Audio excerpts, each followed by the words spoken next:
In Dan Hardy's eyes, the only intriguing opponent for interim UFC heavyweight champion Tom Aspinall sits outside of the promotion. Aspinall continues to await news of his next assignment. Despite the division boasting 2 title holders for the past 16 months, it remains unclear whether the British powerhouse and Jon Jones will meet in a unification fight.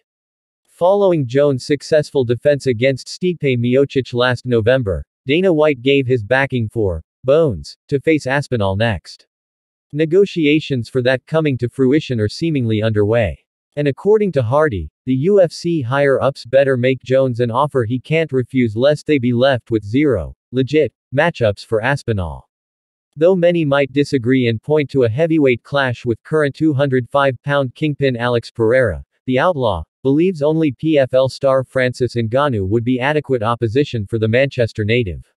Of course, Pereira could touch anybody on the chin on the planet and knock them out. But if you're looking for a real, legit heavyweight contender for Tom, maybe I'm a broken record, but it has to be Ngannou, Hardy said during a recent appearance on Submission Radio.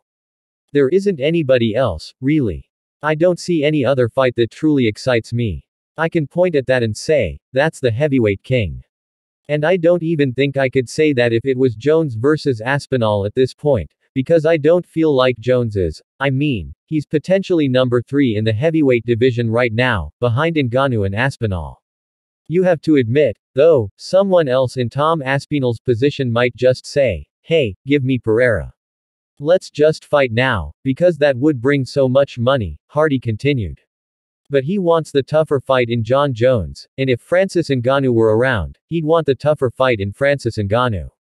So it's one of those things where we should reward the guys that deserve to be rewarded. The topic of Pereira moving up another division has long been a prominent topic. And it'll no doubt return to the surface should he dispatch of Magomed Ankalaev for a 4th successful light heavyweight title defense this weekend at UFC 313. Ngannou, meanwhile, emerged victorious from his PFL debut last October. He's expected to next return to the boxing ring.